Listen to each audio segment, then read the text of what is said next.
दुआ करते हैं कि आप लोगों की ज़िंदगी में कुछ नया ये साल लेकर आए। बहुत सी तरक्की और बहुत सारी चीज़ें आपको मिले जो आप चाहते हैं। और जैसे कि साल 2020 यूं ही निकल गया, साल 2021 निकल गया, कोरोना कोरोना कोरोना सुनते हुए दिमाग पक गया। अल्लाह करे कि ये 2022 ऐसा चमत्कार करे कि ये कोरोना का नामो निशान पूरी तरह से खत्म हो जाए। तो इन्हीं दुआ के साथ चलिए खबरों का सिलसिला शुरू करते हैं।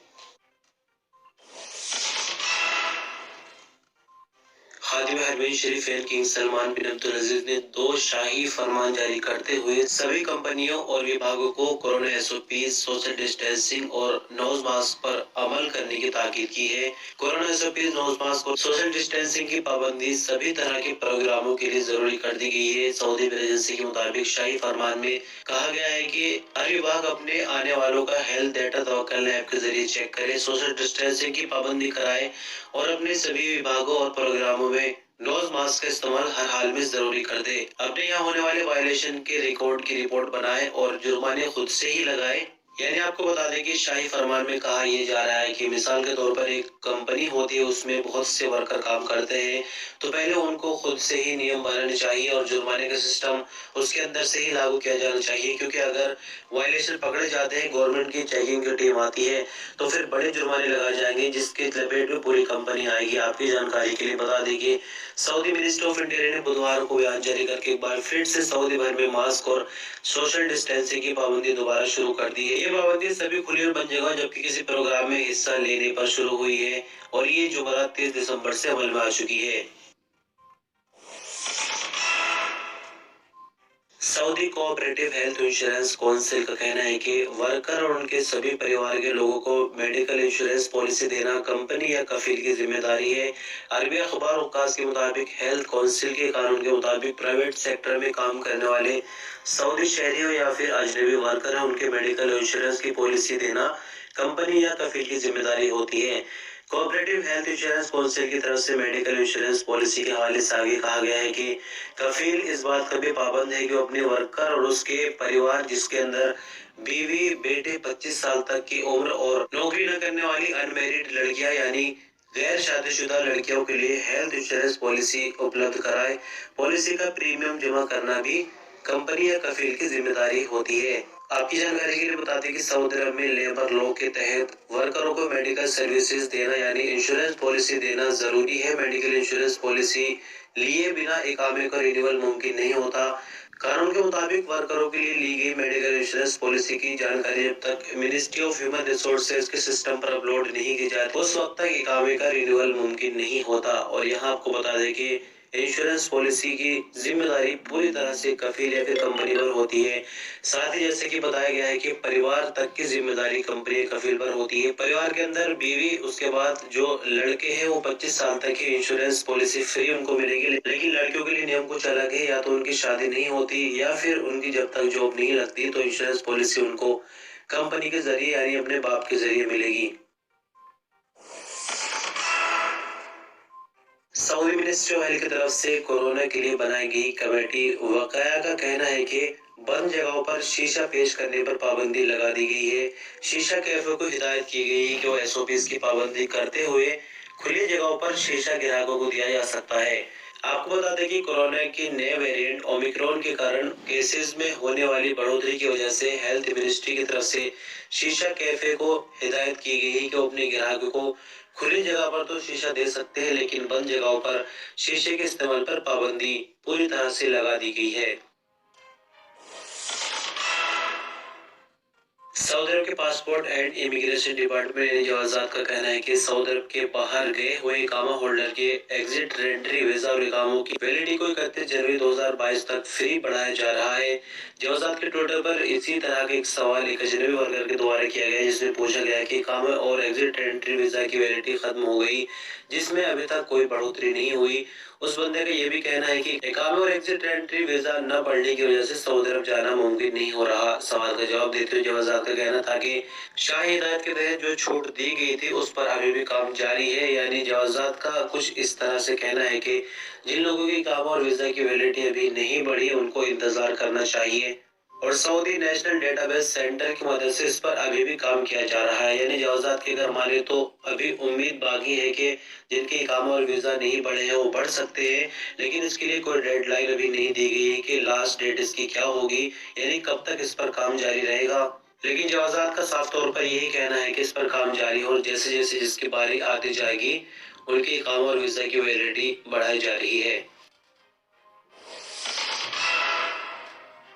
सऊदी मिनिस्ट्री ऑफ हज एंड उमरा ने मस्जिद हराम के ज़ायरीन और उमरा परमिट लेने वालों की एक बड़ी मुश्किल आसान कर दी है। पूछा जा रहा था कि हरम शटल सर्विस के टिकट खरीदना जरूरी है या उसके बिना परमिट वैलिड नहीं रहेगा। मिनिस्ट्री ने विश्वास दिलाया कि उमरा और ज़ियारत के लिए आने वालों को हरम शटल सर्विस के टिकट खरीदना जरूरी नहीं, जिसके दिल चाहे खरीद सकता है और जो ना खरीदना चाहे उस पर कोई पाबंदी नहीं है। यानी उमरा का जो परमिट होगा उससे बस के टिकट का कोई लेना देना नहीं है। परमिट पूरी तरह से वैलिड रहेगा, चाहे आप पैदल सफर करके हरम शरीफ क्यों ना पहुंच जाए। आज न्यूज वेबसाइट के मुताबिक मिनिस्टर हज उमरा ने ट्विटर के अपने अकाउंट पर बयान जारी करके कहा कि उमरा ज़ायरीन की तरफ से बहुत बड़ी तादाद में इस तरह का सवाल किया जा रहा है कि हरम शटल सर्विस के टिकट खरीदना जरूरी है, उसके बिना ही उमरा और तवाफ के परमिट वैलिड होंगे। जिसके जवाब में हज मिनिस्ट्री की तरफ से कहा गया है कि इसके लिए कोई मुश्किल वाली बात नहीं है, परमिट पूरी तरह से वैलिड रहेगा, बस सर्विस चाहे आप लो या ना लो। सऊदी अरब में ढाका रैली 2022 एडिशन 44 का उद्घाटन आज यानी शनिवार को हो चुका है। 1 जनवरी से 14 जनवरी तक 70 देशों के 450 ड्राइवर अपनी किस्मत आजमाएंगे। सबक न्यूज वेबसाइट के मुताबिक सऊदी अरब लगातार तीसरे साल ढाका रैली की मेजबानी कर रहा है। इसका एक मुख्य कारण ये भी है कि सऊदी अरब के पास बहुत बड़ा रेगिस्तान का इलाका है और ढाका रैली के लिए रेगिस्तान के इलाके की ही जरूरत होती है। ढाका रैली को कामयाब और बेहतर बनाने में ये सारी खूबियां सऊदी अरब के लिए बेहद जरूरी है। ढाका रैली का उद्घाटन सऊदी अरब के मशहूर शहर हाइल से होगा और बाकायदा जो मुकाबला शुरू होगा वो इतवार से होगा। स्पोर्ट्स की दुनिया के इस बड़े प्रोग्राम की तैयारियां पूरी हो चुकी है। इसकी शुरुआत हाइल के रेगिस्तान से होगी और ये खत्म 14 जनवरी को जद्दा में होगा।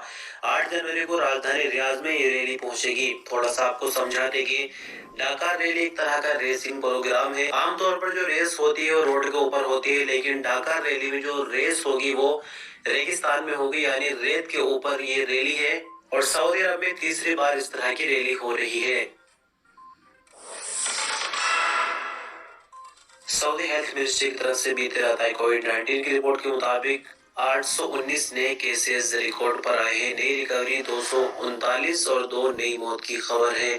इसी बीच जो क्रिटिकल मामले हैं वो भी बढ़ने शुरू हो गए हैं। यानी इस रिपोर्ट के मुताबिक एक्टिव केसेस में से क्रिटिकल मामले बढ़कर 54 पर आ गए, जो कि हालत नाजुक की वजह से आईसीयू में है। तो 819 नए मामले रिकॉर्ड पाने के बाद 5,56,236 कुल मामले हो जाते हैं। 239 नई रिकवरी के बाद 5,41,853 कुल रिकवरी, 2 नई मौत के बाद 8,877 कुल मरने वालों की तादाद हो जाती है। यमन में फौजी हवाई अड्डों की तरफ दागे गए मिसाइल हमलों के नतीजे में 11 यमनी फौजियों की मौत जबकि 17 जख्मी हो गए हैं। अरब न्यूज के मुताबिक जुमेरात को यमन के सूबे शोबा की फौजी हवाई अड्डे की तरफ मिसाइल भेजा गया था। एक लोकल अधिकारी ने अरब न्यूज को बताया कि फौज के अधिकारी मरखार सोफला जिले में फौजी हवाई अड्डे पर जमा हुए थे, तभी एक बड़ा धमाका हुआ है और इसी के नतीजे में 11 फौजियों की मौत हुई जबकि 17 जख्मी हुए हैं। इससे पहले अरब ज्वाइंट फोर्स ने कहा था कि हूथियों ने जुमेरात को यमन के अल बेजा और अल सवाया के कैंप से भी 2 बैलिस्टिक मिसाइल दागे। आपकी जानकारी के लिए यहाँ थोड़ा सा बता दें कि अक्सर आप सुनते हैं कि सऊदी अरब पर बैलिस्टिक मिसाइल वगैरह भेजा गया यमनियों की तरफ से। तो यमनी सिर्फ सऊदी अरब पर हमला नहीं करते बल्कि यमन के अंदर जो मिलिट्री है यमन की उस पर भी हमला करते हैं। उनका सीधे तौर पर कहना यह है कि जिस तरह से अफगानिस्तान में आपने सुना तालिबान की हुकूमत आई है, तो जो हूसी है वो यमन के अंदर अपनी हुकूमत चलाना चाहते हैं। इसी के चलते कई साल पहले यमन की गवर्नमेंट ने सऊदी अरब की गवर्नमेंट से मदद मांगी थी, जब हूसियों ने गवर्नमेंट को पूरी तरह से हिला दिया था, जिसके चलते जो हम आपको बार बार बोलते हैं कि अरब ज्वाइंट फोर्स। तो अरब ज्वाइंट फोर्स का मतलब है कि जो एक नई मिलिट्री तैयार हुई है उसमें सऊदी अरब के भी आर्मी के बंदे हैं और यूनाइटेड अरब इमारात यानी कई अरब देशों की आर्मी मिलकर इकट्ठी हुई है, जो कि यमन के अंदर यमन की मिलिट्री के साथ यमन की गवर्नमेंट के साथ काम कर रहे हैं और वहां के लोगों को हूसियों से बचा रहे हैं ताकि वो और ज्यादा मजबूत ना हो सके, उनकी कमर तोड़ी जा सके। सऊदी हेल्थ मिनिस्ट्री का कहना है कि सऊदी भर में अब तक कोरोना से बचाव के लिए 25 लाख से भी ज्यादा बूस्टर डोज लगाई जा चुकी हैं, जबकि अब तक लगाई जाने वाली वैक्सीन की कुल तादाद 5 करोड़ 73 लाख से भी पार हो गई है। आज ही न्यूज वेब के मुताबिक मिनिस्ट्री ऑफ हेल्थ की तरफ से इससे पहले कहा गया था कि कोरोना से बचाव के लिए वैक्सीन की दूसरी डोज लगाए जाने की 6 महीने के बाद बूस्टर डोज लगाई जाएगी, लेकिन बाद में कुछ मेडिकल रिसर्च हुई है और उससे ये पता चला कि 3 महीने के बाद ही बूस्टर डोज लगाई जा सकती है। लिहाजा हेल्थ मिनिस्ट्री की तरफ से 3 महीने के बाद अब बूस्टर डोज लगानी शुरू हो गई है। कोरोना के नए वायरस ओमिक्रॉन से बचे रहने के लिए बूस्टर डोज बहुत जरूरी है। लिहाजा सभी से गुजारिश है कि वो दूसरे वैक्सीन की डोज को 3 महीने बीत जाने के बाद बूस्टर डोज लगवाए। इस हवाले से हेल्थ मिनिस्ट्री का आगे कहना था कि सऊदी अरब के कई रीजन में अब तक 25,59,361 बूस्टर डोज लगाई जा चुकी है, जिनमें से 17,35,049 बूढ़े लोगों को भी बूस्टर डोज लगाई गई है। सऊदी अरब में जिस तरह से नियमों को सख्त किया जा रहा है कोरोना को लेकर, तो यहाँ पर चेकिंग भी शुरू हो गई है। चेकिंग के कुछ आंकड़े सामने आए, यानी वायलेशन के आंकड़े सामने आए, जो कि आपके सामने रखेंगे। सऊदी मिनिस्ट्री ऑफ इंटीरियर ने कहा कि मास्क लगाने की पाबंदी के बाद सऊदी भर में कोरोना एसओपीज की 4,159 वायलेशन रिकॉर्ड पर आए हैं। मिनिस्ट्री ऑफ इंटीरियर का कहना है कि कोरोना एसओपीज के सबसे ज्यादा वायलेशन 5 इलाकों में रिकॉर्ड पर आए। इनमें पहले नंबर पर रियाज रीजन है, जहां 1404 वायलेशन रिकॉर्ड पर आए हैं। मदीना मुनव्वरा रीजन 530 वायलेशन के साथ दूसरे नंबर पर है। Makkah Mukarramah region 490 violation, eastern region 473, Qassim region 238, northern border region में 208 वायलेशन रिकॉर्ड पर आए हैं।